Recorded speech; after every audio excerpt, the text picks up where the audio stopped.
Hindi cinema एक जादू है। यह जादू अभिनेताओं के चेहरे और उनकी आवाज के मेल से बनता है। ऐसी ही एक जादुई जोड़ी थी दिलीप कुमार और मोहम्मद रफी की। दिलीप साहब, जिन्हें ट्रेजेडी किंग कहा जाता था, उनकी आंखों में दर्द और चेहरे पर एक गमगीन हालत हमेशा नजर आती थी। और रफी साहब, जिनकी आवाज में एक अजीब सी मिठास और दर्द था, वो दिलीप साहब के एहसासों को और भी गहराई देते थे। यह जोड़ी 1940-50 के दशक में हिंदी सिनेमा पर छाने लगी। दोनों ही उस दौर के सुपरस्टार थे, लेकिन उनकी कला में कोई अहंकार नहीं था। दोनों एक दूसरे का बहुत सम्मान करते थे। यही वजह थी कि उनकी जुगलबंदी ने दर्शकों का दिल जीत लिया। इस जोड़ी ने हमें ऐसे ऐसे यादगार गीत दिए जो आज भी हमारी जिंदगी का हिस्सा है। दिलीप कुमार की एक्टिंग की खूबसूरती यह थी कि वो बहुत कम बोलते थे, लेकिन उनकी आंखें और चेहरे के भाव सब कुछ कह जाते थे। रफी साहब की आवाज इन भावों को और भी ज्यादा प्रभावशाली बना देती थी। यह जैसे रफी साहब दिलीप साहब के दिल की बात कर रहे हों। दिलीप कुमार और रफी साहब की जोड़ी ने एक से बढ़कर एक हिट गीत दिए।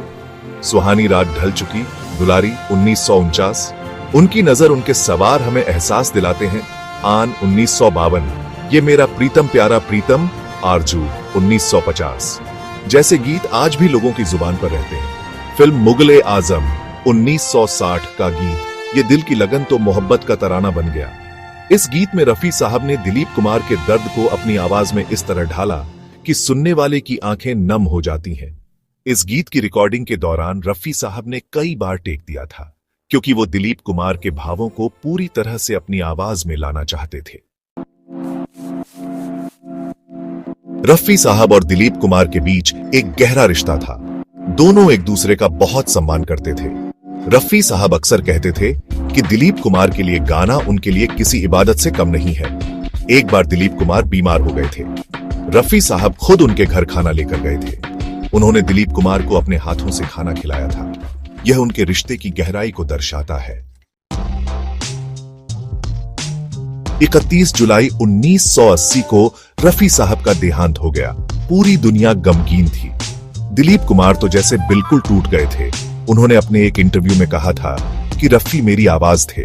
उनके जाने से मुझे ऐसा लग रहा है जैसे मैं गूंगा हो गया हूं। दिलीप कुमार और रफी साहब की जोड़ी हिंदी सिनेमा के इतिहास में हमेशा के लिए अमर हो गई।